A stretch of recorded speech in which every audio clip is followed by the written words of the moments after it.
So, right, we have a 5-1 coming up. Yes. So, and who's it going to be this week? We have got Brendan Fraser. Cool. This, I think, is going to be an interesting one. Okay.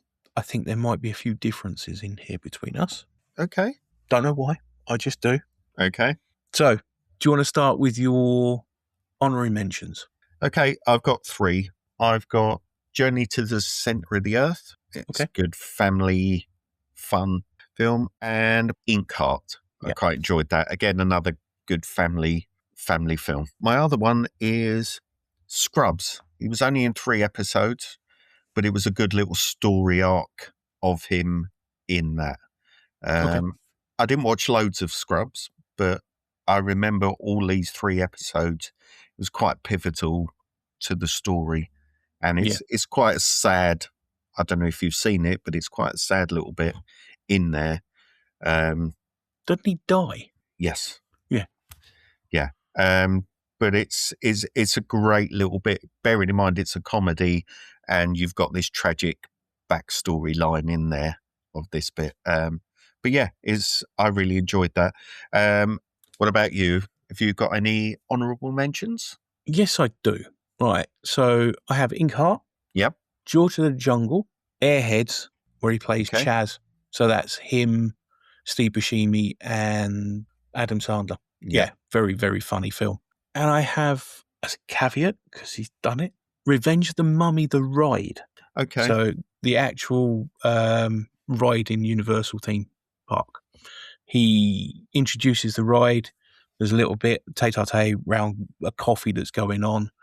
And at the end of the ride, he greets you at the end by saying thanks for everything, and he still wants this coffee. Hey, welcome back.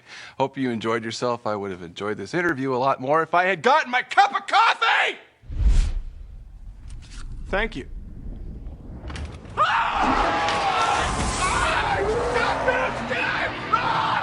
So for him to do that, I think, it's early on for those type of famous actors to do a ride and then be through with it to the end. I know the Fast and Furious guys have done it since. I know a lot of other actors have done it since. But for that early days, having someone like Brendan Fraser actually incorporated into the ride, as pushing it forwards and saying, this has got my blessing. I know it's got nothing to do with him, but he actually contracted himself into doing some part to push it along. Will Smith did it for MIB, the ride as well. I think that was good. So, a nod to him for doing that ride. So, right, what's your number 5? My number 5 is this film, Bedazzled. Okay. Just because of his depth of characters that he does in here. I just really enjoyed it. So, that's in there. Okay. What about you? What's your number 5? My number 5 is Bedazzled. Okay. I enjoyed it. It's kind of a go-to film for Sheena and me. We'll watch it when we can. So I don't think we get bored of it. So, that's my number 5. What's your number 4? My number 4 is California Man, or I think they called it Encino Man in America. But, he plays, I think it's Link, isn't it? He plays because he's caveman that gets defrosted when they're digging the swimming pool. How no one ever noticed a frozen. You have to get rid of reality a little bit, because how is he still frozen in California? Yeah. And he was only discovered when they're digging the swimming pool. Yeah. But no, it's a funny film. I quite enjoyed it. Haven't seen it for a while, but I had to put it in there. Yeah. Fair enough. So what's your number 4, mate? My number 4 is Journey to the Center of the Earth, where he plays Trevor Anderson. As you said earlier, it's an enjoyable film. I like those type of adventure movies. That's a go-to for me. The amount of times I've watched the originals, Journey to the Center of the Earth, and that type of movie is just fantastic. I will switch off and relax and enjoy those. Anything that has Doug McClure in it from the old 70s and 60s stuff. Troy McClure? No, not Troy McClure. Hi, I'm actor Troy McClure. You might remember me from such driver's ed films as Alice's Adventures Through the Windshield Glass and The Decapitation of Larry Leadfoot. No, anything with him in it, I think that type of movie is nice to sit back and watch and just chill out. It's a Sunday afternoon film. Yeah. And I think this was their reinterpretation of a Sunday afternoon film with that journey. So, yeah, shame he didn't come back in the sequel, but that was taken over by The Rock, as we mentioned in another episode. Mm-hmm. Yep. So, your number 3. My number 3 is a TV series.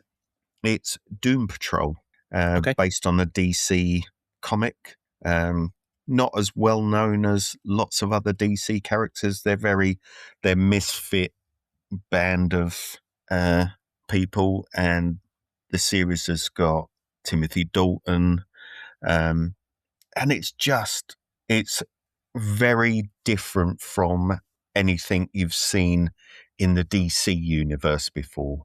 It's almost got an Umbrella Academy sort of feel to it, hasn't it? Jared Way, who did the Umbrella Academy, literally took over on writing the Doom Patrol comic book. But yes, it's very much a case of they are DC's version of the Umbrella Academy in one way, shape or another.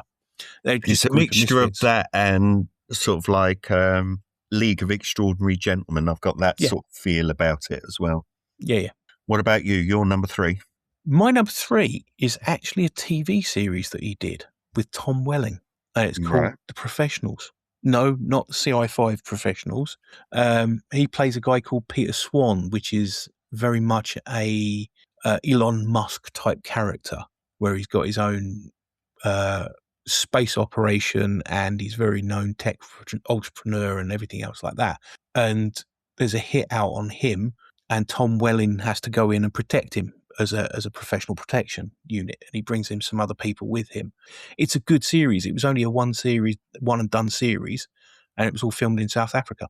I don't think I've ever heard it or seen it. It really is worth watching, and it's just nice to see him in a series, if that makes sense, because you get to know him as an actor more by doing that. And I think it was around about the same time that he got the Oscar for The Whale. Yeah. So it wasn't too far around there. So, it's a recent it's one. It's a recent one. So yeah, that was quite good. Right. What's your number 2? My number 2 is Airheads. It's just fun.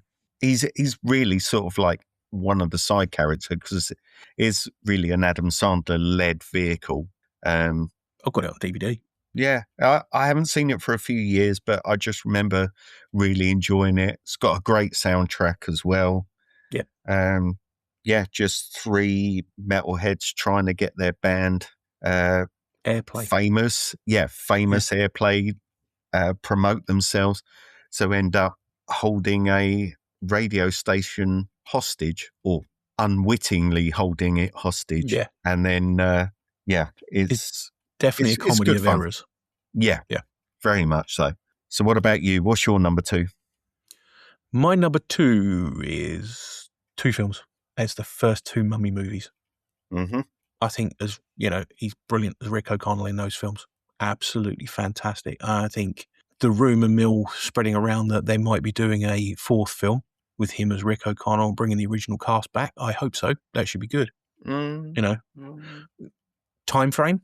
Don't know what time frame it's going to be. Is it going to end up being more along the lines of your last Indiana Jones, where you fast forwarded another 30 years? Yeah, well, how they're going to do tombs and things like that. Yeah, but they tried to do that in the last film, so that was a few years down after, and now they're going to have to do a few years again. So it's just going to be interesting to see what they do with it. But yeah, I really enjoyed the Mummy movies. Those first 2 were fantastic. Except for the CGI for The Rock. I was going to say instead of the CGI, because it's been your one bad. For CGI, yes, it was. Yeah, it was your one bad for The Rock. Yeah. So, that was for him in that more than anything. Anyway, what's your number 1? My number 1 is The Mummy. It's definitely the better of the 3, the first one. It just took that horror movie staple and made it into an action adventure film. And it was just done great. Okay, some dodgy CGI in there. Not as bad as the dodgy CGI in the second one, but still some dodgy CGI. But no, it's a great, fun adventure romp. And yeah, I really, really enjoyed it. So what about you? What heads your list, mate? You've already mentioned it in your list. Doom Patrol. Doom Patrol. I think him as Cliff Steele and the Robot Man was just, I know practically the whole thing he did was it. He phoned it in. It was just his voice. Mm-hmm. I don't care. I think hearing him light up that room as Robot Man swearing around, it just made each episode fun. Yeah, to know that it's Brendan Fraser and to know that's the person that you're supposed to think that's inside that robot. It's brilliant. I think some of his exposition and some of his comments in that character were so funny. It's ridiculous. What the fuck is going on? Some of his best ever lines that he's ever come out with are in that series. So yeah, I really did like Doom Patrol. I like what they've done from the comic book characters into the actual series itself. So yeah, that's why it's my number one. Nice. Okay, the bad side of things. What is your one worst film for Mr. Brendan Fraser? Well, I'm still trying to. I've got two, and I do not know which one to put as my one bad one. Because they're both equally as bad. I'm going to pick one as dishonorable, and then I'm going to go for my bad. So my dishonorable mention is George of the Jungle. Watch out for that tree. Yeah, exactly. That theme tune just annoys the hell out of me. But my one bad is Dudley Do Right. Okay. It was sort of like, Brendan Fraser's, the big cheese at the minute. What can we put him in? Oh, well, let's put him in this. Let's put him in this. Let's put him in this. And I get it. He took the paychecks when they came, but it was just so shit. Absolutely shit. And both of them, George of the Jungle and Dudley Do Right, are both awful. Both came out around about the same time. And it was sort of like he was a star at that time. And it was, let's throw him in everything we can. And it was just dog shit. Absolute dog shit. What about you? What's your one bad? It's the third one. Mummy, Tomb of the Dragon Emperor. It was terrible because they didn't not great. Get the main cast back. And that's why they're retconning it with this next one, I think. Because they replaced Rachel Weisz for Maria Bello. Yeah. And I think the story without Rachel Weisz, I think that kind of the things that they did to extend it or move it along didn't work because it wasn't Evie, if that makes sense. The original Evie. It was a new Maria Bello Evie, and you're supposed to sit there and think, this is the same person? No, that doesn't work. If they'd have dumped the Evie character and put Maria Bello in as a different character, like that would have Indiana worked Jones. a lot better. Yes, that would have worked a hell of a lot better. But having her, you're supposed to forget about the original Evie, that didn't work. No. So to me, that as soon as that happened, that was completely just written off that film. Now, I'm not going to argue, say Jet Li was damn good in that film as well. There was a lot of good ideas in that film that just after you changed that Evie weren't executed very well. Whether or not it was, I can't remember if she decided that she wasn't going to do it quite late into pre-production, or if she'd turned around early on and said she's not going to do it. I can't remember. Yeah, whether she was only tied into two. Yeah, but it seems like they've gone ahead with pre-production for a third film with her in mind, and all of a sudden she's pulled out, and it's just ended up how it is because they haven't got time to rewrite that part. Yeah. Because they've got the kids in there. Yeah, I wasn't overly a fan. It could have been, it didn't need to be the same characters. Brendan Fraser could have played any kind of, treasure hunter, Tomb Raider, adventurer type thing. It didn't have to be, was it Rick O'Connell? Yeah. Well, I could have boosted it on a few years and have him as Rick O'Connell Jr. Anything. But it was definitely the weaker of the three films. Yeah. And there was a bit of a gap between 2 and 3 anyway. But it's definitely not as bad as Dudley Do Right. Okay. Or I haven't George seen of the it, Jungle. so yeah. Yeah. Oh, trust me, you're not missing a lot. Apparently not. And that's the thing about talking about rides in Orlando. They've got the Dudley Do Right ride, and I've done that, which is the Ripsaw rides, and I have no idea what's going on until you get to the top, and then it's kind of like you go down the log flume. That's the only bit that I understood what was going on. Yeah, because Dudley Do Right is a Mountie. Yes. So, and I remember it kind of like being on when we were kids. I'm sure there was an old TV series. It was a cartoon, an old cartoon that was on when we were young. I'm sure they did a live action as well. Yeah, they did with Brendan Fraser. A black and white TV series. So I may be mixing that up with something else, but to me, it's just the same as Rocky and Bullwinkle.